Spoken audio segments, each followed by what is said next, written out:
No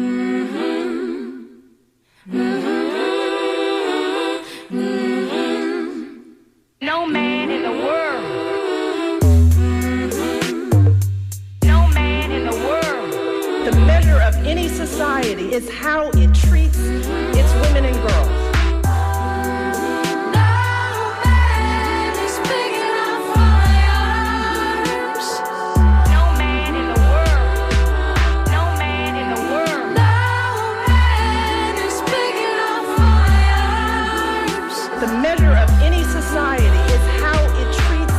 It's women and girls.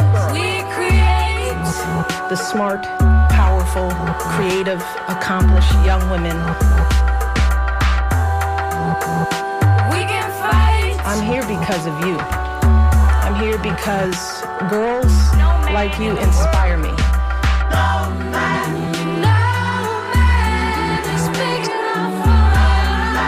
Many of these girls have faced unthinkable obstacles just to attend school.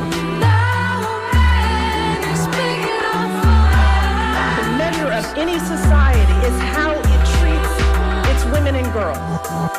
One stand still. Your story is my story. Your story is my story. Won't be shamed. Your story is my story. Your story is my story. Story.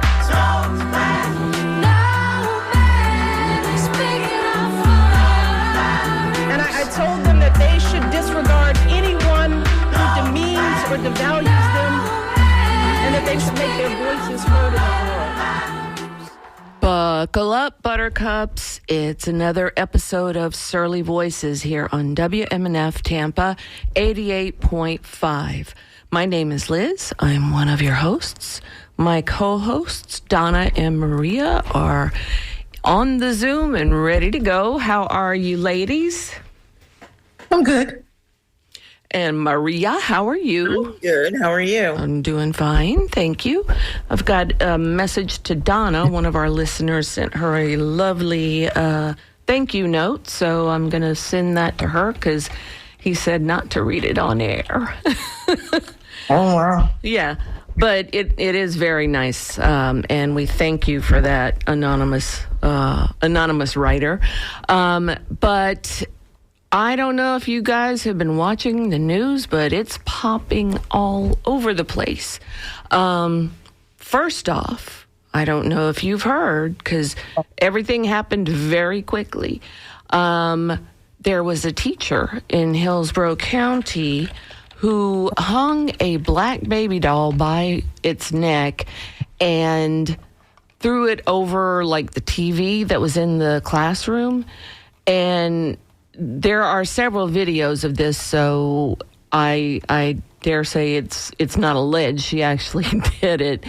But it's like, in what world is hanging any doll by the neck acceptable? Because the comments on this story are absolutely horrendous.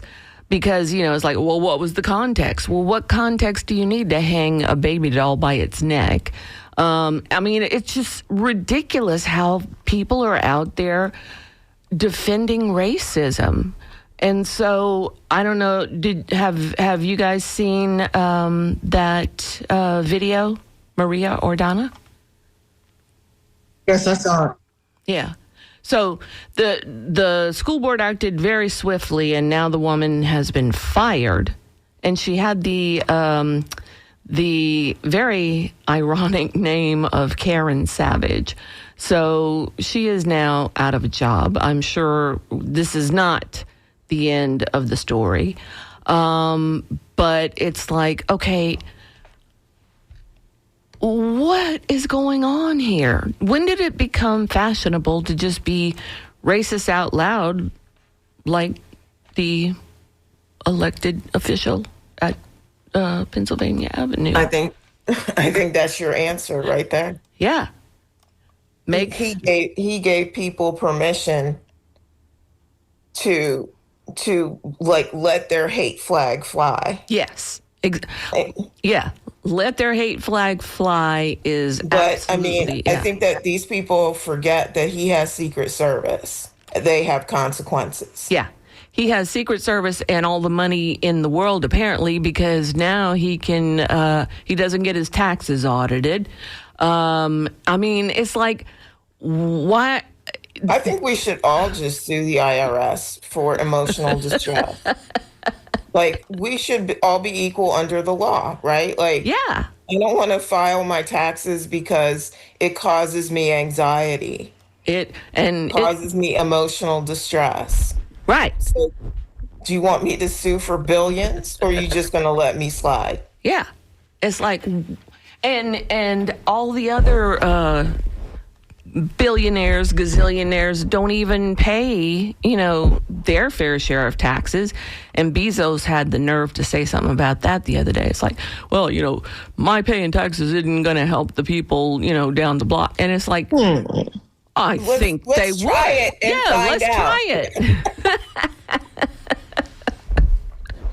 Oh my gosh. So it's just been a wild ride this past week. And then Republicans who have been in office for quite a while now have been voted out because they got on Trump's bad side. Thomas Massey, Kennedy from Louisiana, who is a doctor who voted to confirm RFK. So, yeah, let's... now that he has lost, let's see if he goes back to, because I believe he voted for him. He voted to impeach Trump. That's what I thought. Yeah. So let's see if he goes back to good sense in his last 7 months and does something with it. Now, Thomas Massey, he's like, okay, I'm not suicidal. My truck and my car both have good brakes. I mean, a laundry list of ways he could die, but he said, none of those, and I got 7 months, hold your horses, So it's like, whoa. So he has the opportunity to spill tons of beans because he's been heavily involved in getting the Epstein files released. And we keep not talking about the Epstein files. Why is that? So, Donna, Maria, what do you guys have on the menu? I think with all of that, my plate is kind of full. No room for dessert even, yeah. I don't even think so. So, yeah. But it's like, I forgot to mention about the school board, the school teacher incident. The school board has also sent a report to the Department of Education to open an investigation. So if that department is anything like the medical boards, she's in for some heat. So, and where on earth would she get hired after this? Except, maybe at... I mean, given that Florida is 50th in the country, Yes. I think she's got about 30 other states Yeah. to But cause harm. Right.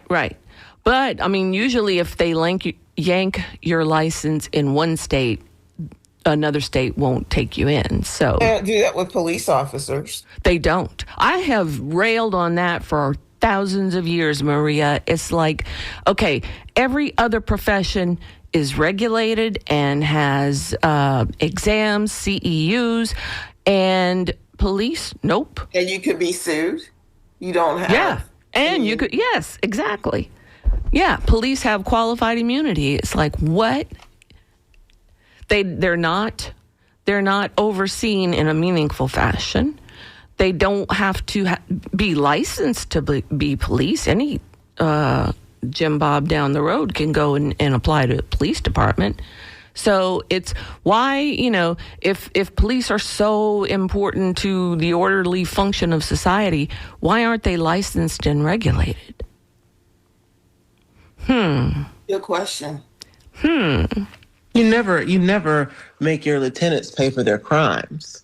Right? The whole game in the mafia bosses is to make sure that all of your killers move in silence. Now, Right. this little guy Greg in Minneapolis, he broke all the rules. He got his little Nazi coat and his little leather boots that were probably oversized, and he ran out to the streets and he did it in front of the world. And Right. now he's been relegated to some desk somewhere. Even if that, they probably quietly ushered him out the back door. Christy Nome lost her job. So I mean, they have immunity as long as it's more discreet than they have been. Yeah. So it's like, shuffle you off to the side. I can't wait for Kash Patel to go somewhere else because Oh my God, he has staying power, doesn't he? Oh my gosh. It's like he organized a VIP snorkeling event. Bikini. Yeah. Yeah. To the memorial at Pearl Harbor. Yeah. And it's like, that's considered a graveyard. And he's snorkeling in it with his girlfriend, I'm sure, and whoever else made it on the private plane he flew over on. So They said that when I read about that, they said that even family members have asked yeah, celebrities, heads of state, and they've been told no. right. So it's like, what does this guy have that's keeping him around so long? Because he is just a disaster waiting to happen every day. Do you really think that his boss cares about the solemnity of Pearl Harbor? No. And I tell you why I say that. As long as it's not, peeing on his gold statue of himself, I Right. think he'll get away with anything. Yeah. Well, he's actually talking about building a huge gold monument to himself between or right next to Arlington National Cemetery. So, I know for sure he does not care about solemnity of resting places. It's, let's see, if you want to call in, the number is 813-239-9663, or you can email to dj@wmnf.org. I think, Kash Patel baffles me. Hegseth is another one that baffles me. So, it's... You know what baffles me? I did think of something that I did want to bring up. Okay. Maybe it's the cherry on top. The fact that everybody in Bolivia is marching in their streets, Yes. wanting their president gone. Right. And every time I see footage of the Bolivian people in uprising, I wonder why we're just sitting here wondering what's on Netflix. And their president's in hiding because he's like, this is rough. But that is a very newsworthy item. Oh, and here's another cherry. What's his name? Mark Furman of the O.J. Simpson trial died last week, and that was pretty much everybody was saying, "Oh, good, yay." Speaking of racism in public service, That's good. That's good. Go on. Say more. yeah. So, I still love watching the video of F. Lee Bailey cross-examining him. It's like, oh man, this is like masterclass stuff. So y'all want to hear an odd angle on the Strait of Hormuz? Yeah. Okay. So I found this out when I was doing my research yesterday and on Monday, that a lot of the Gulf states are major suppliers of ammonia and fertilizer inputs. Oh. So if the shipping instability continues through planting season, the ripple effect hits global food prices. Like, we need to pay. And I was looking at, because you can tell it's about to happen, because I was looking at last night. Okay, so I go on to DoorDash at night, and I look at things that I'm not going to order, and I put them in a cart like I'm going to order them. I do that too. Yes, that's my version of a like digital binge. Okay. So last night I was putting this stuff in my GoPuff basket, and I was like, "Wait a minute! I'm not paying $4 for that drink, Yeah. right?" And my cart was like, it's like $75. Wait a minute. I'm gonna have to give up this little pastime. Even though I knew I wasn't gonna buy it, I was lying here explaining about the prices. Well, it's like, I mean, I drink a lot of coffee as our regular listeners know, because I usually say I haven't had enough coffee yet. But it's like, oh, the coffee Yeah. prices. Yeah, Gosh. yeah. So my fantasy digital cart was too expensive. Now, most media coverage frames Hormuz as an oil choke point. But the fertilizer disruption is going to take food in Africa and South Asia. A lot of it's going to be inaccessible at inflated prices. It's already inflated, right? Yeah.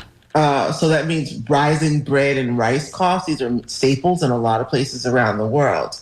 So a lot of that's going to lead to some political instability, which leads to, skirmishes, which could lead to war in countries that are already fragile. Wow. So, yeah, Americans still experience international diplomacy at the gas pump. Remember we said that a couple weeks ago? Mm-hmm. But the rest of the world experiences it in food prices and crop yield reductions. Mm-hmm. Wow. Food insecurity. Because we don't have food insecurity as a matter of course. Right. Like there are some people who experience it. Before y'all start texting me and calling me, there are some people who experience it.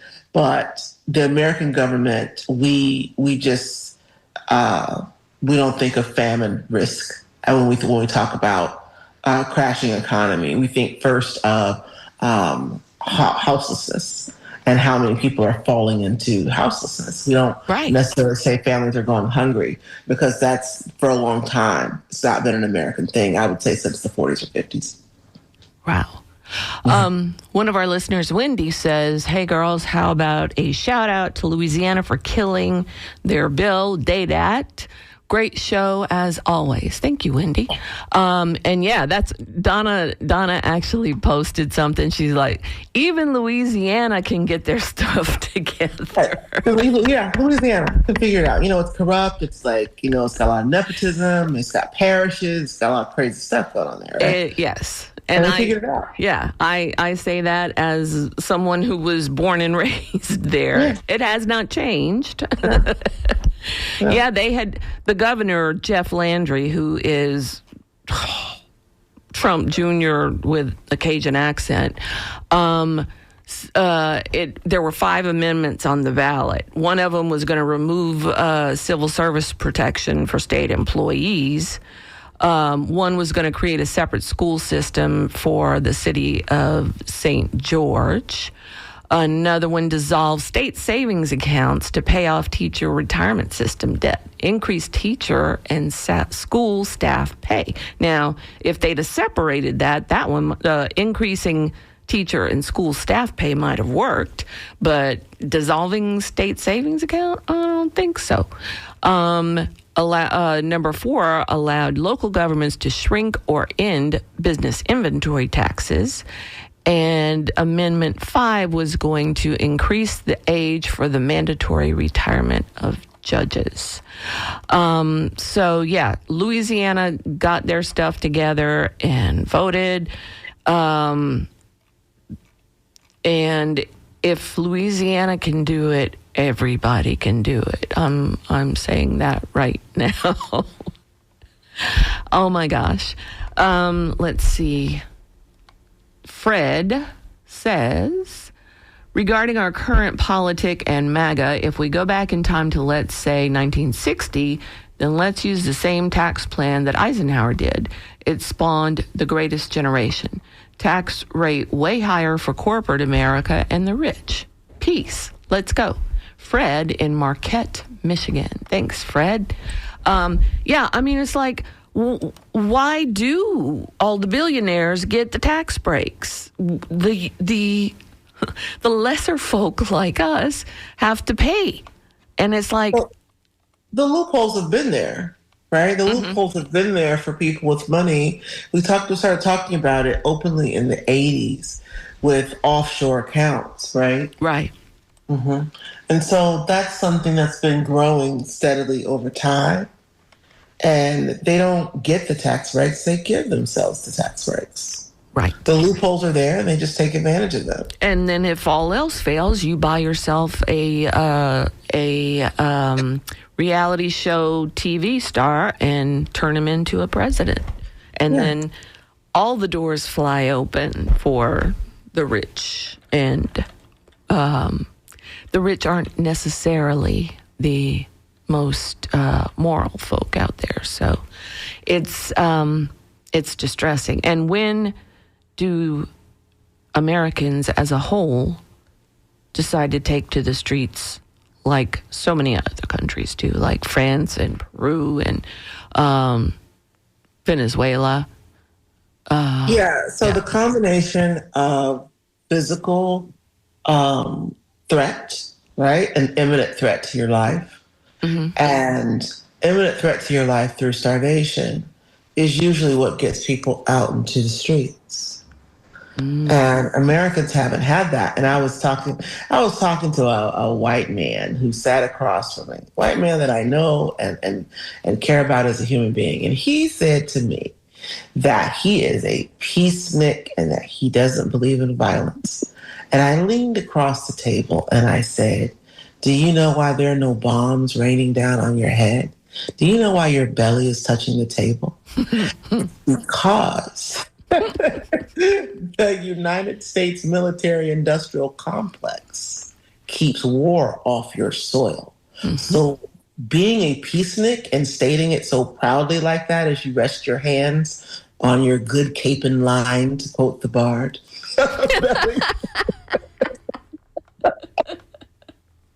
is the reason that you can say that out loud. You would be fighting in the bush if you were somewhere in Central Africa. So you need to really think about what you're saying, okay? You don't have to carry a gun. You don't own a gun because you don't have to yet. Be careful with that, though. So I've said that. And the other thing I wanted to say is when you talk about climate change, the scientists are quietly changing the numbers.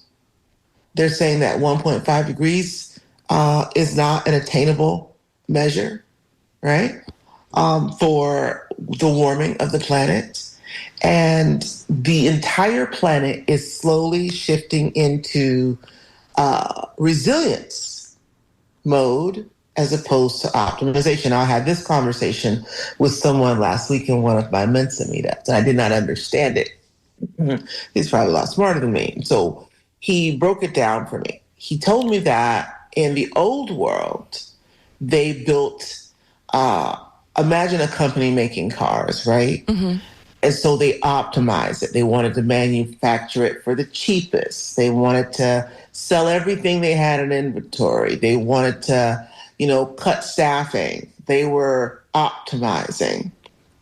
In the new world, we're building for resilience. So now governments and companies say stuff like, almost cussed, maybe we should build systems that can take a hit. So that means that they have multiple suppliers, not a single source. They keep a lot of backup inventory in case their supply chain gets interrupted, right? They don't ship things globally and internationally. There's a lot more manufacturing happening in the United States. And not because George Bush, not because Donald Trump says so. It's happening because that will help you survive a supply chain interruption or the inability to get parts more readily. So if you watch all of the things that are happening around the electric grids, right? The companies are raising prices. They're accommodating the data centers. In Iowa the other day, was it James O'Leary, the Canadian billionaire, is building a very large, I hope it's Idaho, and not It's Iowa.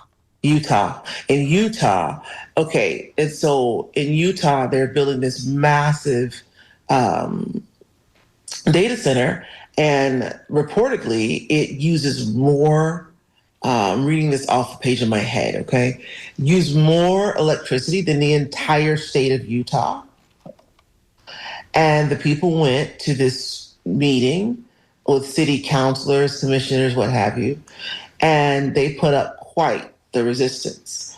The elected officials took the event onto a Zoom and away from the prying public eyes and quickly ushered it through. They said normally there are studies where it takes 5 years to approve these, and this mega center was approved in 5 months. They also said that there are parts of the Great Salt Lake, that are exposed already of the bed and toxic. And that's all I can remember from that. But there's a war around electric grids and who gets electricity and who has to pay for the insane amounts of electricity that the data centers are getting. Domestic chip factories, a lot of the offshore devices and pre-made tools, tungsten, diamond, and gold that goes into phones that's being mined from Africa while they fight in the mud on purpose, right? And people say, what's wrong with Africans? They're taking all their stuff. And there's collusion on the part of leaders, but let me just keep going here. Okay. So they want less efficient systems that are harder to break. Think about it like they're choosing the SUV instead of the car. And so for us, this is what it means. For decades, globalization made stuff cheaper. Remember all the stuff from China? Yeah. And then we saw what happened when we just add a little bit of tariff onto it. Labor was outsourced. Remember the 80s when they were saying, just take it offshore and get cheap labor. Doesn't matter. Now they're like, America doesn't manufacture anything anymore. That's why we're not great. Okay. No, greed is why you're not great, but another story, another show. And so efficiency lowered prices, and companies prioritized quarterly profits. Now they want strategic independence. National security affects trade. Governments intervene more. Redundancy costs more. And if I can read the rest of my notes here, it says the cheap everything may end. That's important, right? All the cheap stuff that we were getting, all the fast fashion that people love, all of the Korean beauty care, a lot of that stuff is going to become unaffordable. My face cream went from $24 to $48. All right, it's coming. So the U.S. is spending billions to build semiconductor plants domestically, even though making chips overseas is cheaper. Why? Because they do not want that supply chain interrupted. In a crisis, dependence is vulnerability. Every single person living on the planet knows that, even if they don't know, they know it. Mm-hmm. If you're dependent in a crisis, it creates your vulnerability. So, last thing here, before we go back to the calling board. The deep psychological shift, and this is the important part, y'all, okay? From about 1990 to 2019, most institutions believed that tomorrow would resemble today. Nobody knows now. You ask people what's going to happen. People say, I don't know what's going to happen, And disruptions were temporary, and now that assumption is going away.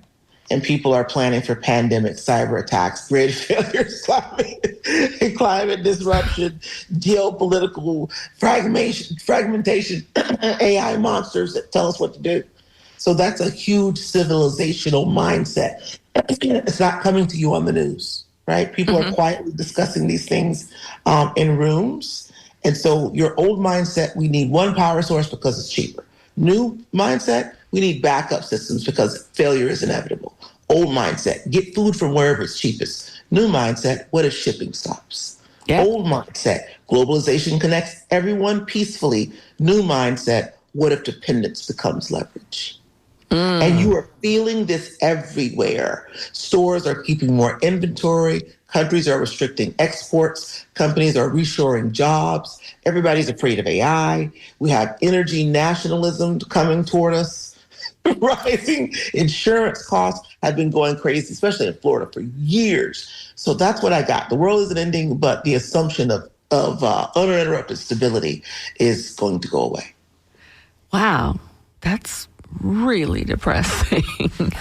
People got to think about it. We got to Yeah. think about it. We got to talk about it. We got to prepare for it. Because if companies that you buy your stuff from are shifting to a new model and you're not, then you're basically going to block and paying thousands of dollars for your taxes while Bezos pays $900 for his taxes. Yeah, if that. Yeah. Most of them don't pay anything. You're listening to Surly Voices on WMNF Tampa 88.5. Give us a call at 813-239-9663, or you can send us an email to dj@wmnf.org. One last thing I wanted to throw at y'all. The Hillsborough County Commission has approved a letter of intent, I think they said, to it's a letter of understanding, not a letter of intent, to build the new Tampa Bay Rays stadium up across the street from Raymond James. So forget about ever getting on Dale Mabry again, you know. And two of the commissioners apparently or allegedly were Harry Cohen, which was a shock, and Gwen Myers. So I do, if I could access the Tampa Bay Times without having to pay for it, I could tell you exactly who voted what. But yeah, it's like 2 against. Don't we have enough traffic in Tampa now?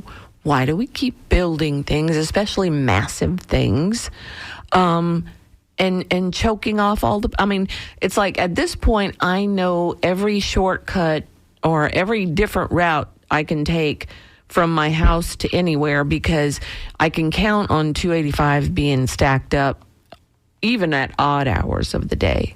So it's enough stuff. Yeah. All right, let's see. We have some emails, and Wendy says, pardon, but ignorance. But can Citizens United ever be undone? Yeah. Okay. So yeah, it can, but when? It's the same thing as, check this out. It's the same thing as I every time I come onto my Facebook page, I see the Florida news, right? Mm-hmm. And it's always in contrast to whatever is happening where I am. Okay. So people in St. Louis are afraid to sit in the drive because somebody might, like what happened earlier in the winter. Earlier this year in the winter, somebody just comes up to your car and just shoots your head off. Right. While sitting there waiting on your cappuccino. So in Florida, people are celebrating non-victories, right? Mm-hmm. They're, look at what Alan Vindeman, is 2 points ahead of Ashley Moody in recent polls on an AI post, right? And then you've got people saying, we got our own Jasmine Crockett just giving the man the finger, right? And, after all the horses, the barn is empty. There's literally nothing to protect. Yeah. Reproductive rights are gone. Reproductive rights are gone. Trans people have moved out of the state. DEI is gone. You can't say global warming at the state level. You've got this laundry list of terrible things. There's a super majority in the state house, and yet somebody managed to get Bernie Sanders to endorse their campaign to go to the super majority state house. There are virtually no more black districts left in Florida, unless you're in the area of the state that Maria is in. And you also have Kathy Castor, tried and true blue Hillsborough, which it's not news that Hillsborough kind of flipped over a couple years ago. right? Like that happened. And so now this is not that this is not one of the 4 blue centers in the state. Used to be, let's see, Hillsborough, Duval, Orange, and Miami-Dade. Okay. Not a foregone conclusion. Remember, after the Trump election in 18, after Trump was inaugurated, they took away the Democrat supervisors of election. There was Susan Butcher and one other woman whose name escapes me at the moment. And so they took away, they took control of that. So that's been something that's been coming. And it's just like every year they say, what else can we do to indemnify our domination? And so I was just scrolling through and it said, oh, yeah, not Donald Trump, Bernie Sanders endorses Kendra Darling for a state house. I thought she was running for Congress because I can't keep up with all this stuff, the musical chairs that Florida plays. And I was like, that's so strange. That's so strange. Yeah. Like, that's so strange. Like, what would be Cardi B says, what was the reason? So I see a lot of things that people don't know that are just, they seem incoherent coming out of Florida. But if you're in Florida, just like a lot of people think this about folks in the United States, if you're in Florida, people looking at you from other states don't understand what you're doing. Right. Right. So if you are a party leader, a DEC chair in your town or hamlet, no one understands what you're doing, but they do see what you're doing as why you're not winning. I do want to add that, to Donna's point, yes, what they're doing is why they're not winning. That's very, very true. But there are states like Montana has a ballot initiative that does repeal, making it impossible for corporations to donate to campaigns. Right? There are states that are normal. We just don't live in one. That are actually making strides against Citizens United. Will we, as a country, will it ever happen? I don't really know because Florida seems to be the linchpin to keep things as corrupt as possible. But there are states out there that have had enough and that are creating referendums and legislation to address it. Yeah, Missouri is running a ballot right now, working on it, right, to get childcare on the ballot, and that would create $22 million annual fund in perpetuity because it amends the city charter so that children can have childcare from 0 to ages 5. It's kind of like a Head Start initiative, right, without the and the group is called Best Start for St. Louis Kids. And everybody everywhere is doing that. As a matter of fact, remember we had a ballot initiative for repro, and it failed. We had A4, which was a statewide, well-funded amendment effort, and it won over 60% as these amendments to the state constitution require. And you know what? Still wasn't able to implement it because of, the devil's in the details, I suppose. So let you guys Google that. But that's what's happening in Florida. I mean, the corruption is not just skin deep. It's bone deep. Right. Let's see. Oh, we're getting toward the last 15 minutes of the show. So if you're going to call, got to do it now. 813-239-9663 or email to dj@wmnf.org. Catherine says, stop supporting corporate CEOs. They are overpaid. They are graping the American consumer. Stop buying, save your money. And then data centers scare the crap out of me. I'm glad I'm They old. should. They should, yeah. Why do they need so much power? It's ridiculous amounts of power. It's the cooling systems, right? It's the cold. Those machines get so hot. They get so hot and they have to be cooled, and they're using water to cool them. I keep reading about what they're doing in Europe because it's just like I just read and I fantasize about it. I mean, AI is still a problem. Sam Altman's still a problem. These people are still problematic. But I look at the way they're doing it is that they're not ruining the water. It doesn't just use the water to cool the supercomputers. It destroys the water. Oh, great. Like we don't have enough things that we've ruined. Yeah. So, now we're messing with the water, and like we're water and the earth is water, and we can't mess up the water. Wow. We have Lenny in Gulfport on the line. Hi, Lenny. Hello. Why doesn't he talk? Hey, Lenny. I'm going to have to hang up because I know. Taking my call. And, there you are. Just to make a comment, I'd actually like to make an announcement if it's possible. For the Gulfport Democratic Club, we're holding a candidate forum on May 28th in Gulfport, and we're inviting the 4 candidates who are running now in Congressional District 16 to come and meet with us. As you know, half of Pinellas County is now in the same congressional district as Sarasota, Manatee, Polk County, Hardy County, and DeSoto County.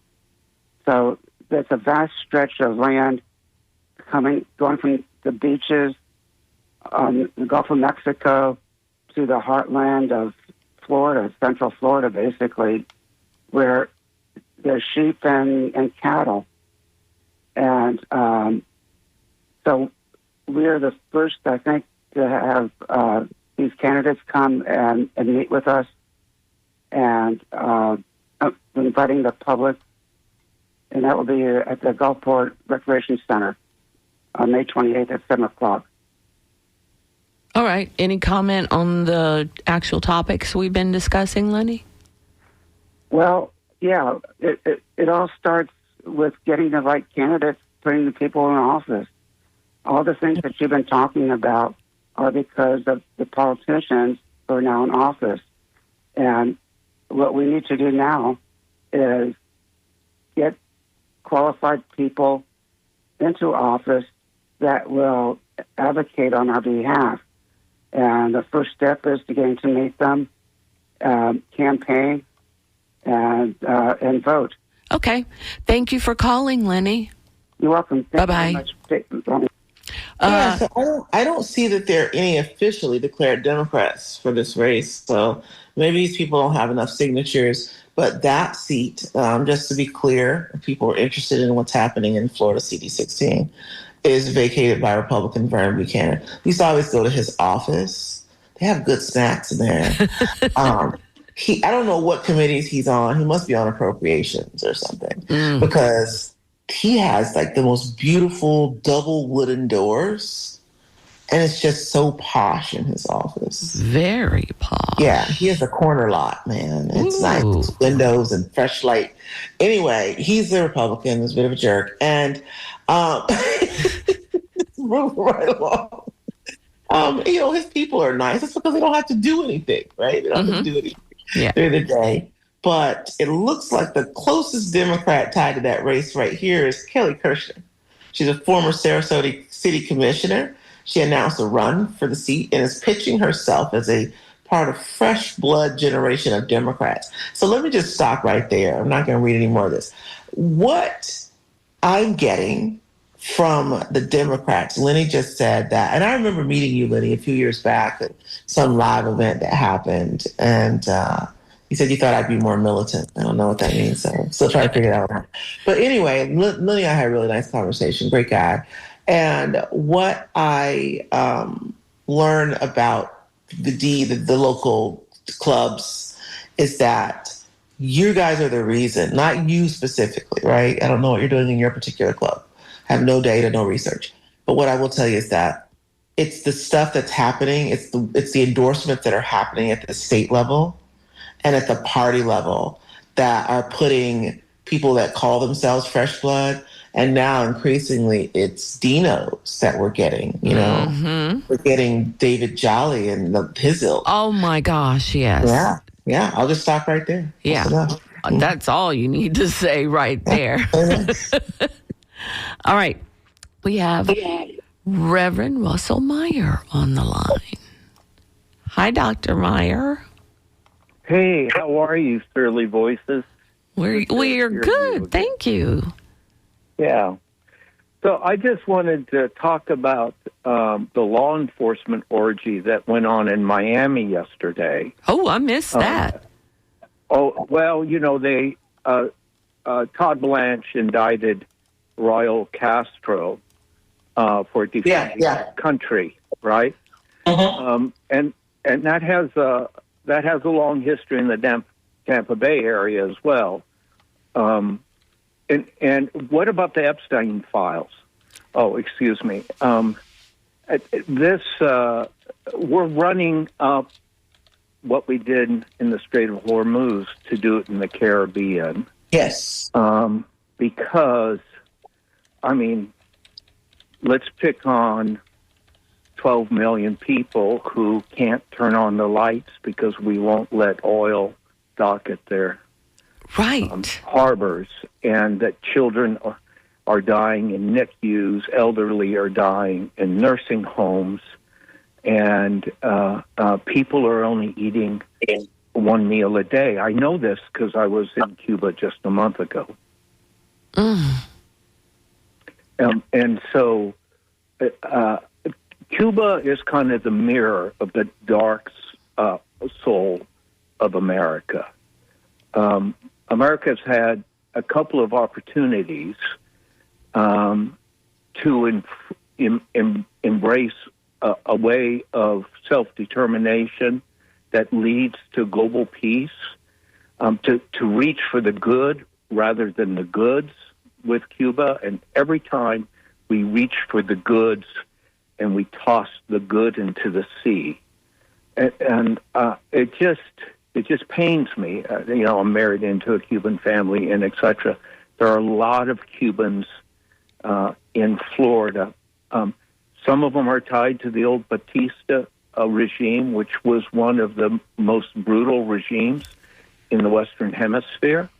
And that's what generated the revolution. I just bring that up because you made some remarks about what's going on in Bolivia right now. We have constantly this opportunity to lead with the good, but instead we're leading with the goods or taking the goods. And I know most of your listeners believe in the good rather than just privatizing everything. But my heart goes out to the people who are suffering under this medieval siege we have on the island of Cuba. It's horrible. It's absolutely horrible. Thank you so much for calling, Dr. Meyer. It's good to hear your voices and, keep the word of hope going. Thank you. Thank you. Thank you, Dr. Meyer. Bye-bye. Yeah. All right, man. As always, we thank Dr. Meyer for his support. Yes. He has supported us in spirit and materially over the years, and we continue to thank him, and it's about time to have him back on. Yeah. We just got to put together and pick a topic, Dr. Meyer. Right. Yeah, because, oh my gosh, getting his input on a lot of these things would be very, very interesting. We're getting to the last few minutes of the show, so we'll take one or two more calls. If anybody wants to call in, 813-239-9663, or you can email to dj@wmnf.org. Let's see. Mike, I don't know which Mike this is yet. Let's see. Oh, it's a long one. It's a Sarasota Mike. Let's see. 2 weeks ago, I called in to ask it was constitutionally permissible for states of the United States to establish a parliamentary system of governments. On my own, I checked with Google on this question, and Google says that indeed, states of the United States are constitutionally allowed to set up parliamentary systems. However, Google says that none of the states have done so. Well, because they might actually get things accomplished, I guess. All right. Any last thoughts, Donna or Maria? I mean, I don't necessarily think that a parliamentary system gets anything done. It makes for entertaining television, though. Right. Like, if you watch the proceedings in Britain, there's no guarantee that any system gets anything done. You just have to have a committed group of people who are dedicated to getting something done. Right. So, I mean, that's something to think about. It really is a lot more entertaining than watching the U.S. procedures in general, because they just stand up and holler at each other. But yeah, it would be interesting to see a state try it. I mean, you can't say if it ain't broke, don't fix it, because it's broke. So I see Jack Endover on the line. Hi, Jack. Good morning, ladies. Good morning. You got a tight 2 minutes. Yeah, it won't even take a minute. I have a friend that came here as an immigrant because of Bosnia, the war in Bosnia, and we became close friends. And he lives in Germany now with his youngest son and grandchildren. And he sent me some pictures of Gaza that we don't normally see here in America before there was any bombing or anything. Mm-hmm. And I was really super surprised at how modern the buildings were and how beautiful it really was over there. And then the before and after picture of the same place where it was just level to the ground because of all the bombs and missiles. And my heart just sank. And then when you're constantly reminded about the children and how many of them were starved to death, I'm having a bad day today.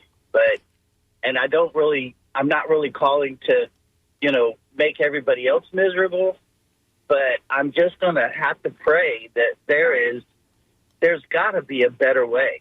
I mean, as Americans, there has got to be a way for us as Americans to just say, no, you can't do this anymore. This is the last time. Yes, absolutely. Thank you all. Thank you all for being the voice of reasoning. Thank you. Thank you, Jack. Thank you so much for calling, Jack. You're welcome. Bye-bye. Goodbye. Jack, I go back and forth between sanity and insanity. I'm going through the Kubler-Ross's stages of grief like a bicycle. Like I'm riding a bicycle. So you can't threaten us with being depressed when most of us are already there. It's like a hamster wheel of Kubler-Ross. It was the Kubler-Ross hamster wheel at top speed. So yeah, you can't. Well, you can't. You're not making us depressed. We're already there. Yeah, we're already there, but we are all blessed with the gallows humor. So and the fact that we're eating and we don't have war on our soil just yet. Right. But I'm afraid I'm gonna have to go get some dirt and some tomato plants and start growing my own food now, because you need some heirloom seeds and a Beretta and a scope. Some rice and dry barrels. Oh, if I could sneak a cow into my condo, like give it a room and that I wouldn't eat it though. I would just name it and it would be my pet forever. So, Frank just gave me the finger, so it's time to wrap things up. Thank you so much for joining us on Surly Voices on WMNF Tampa 88.5.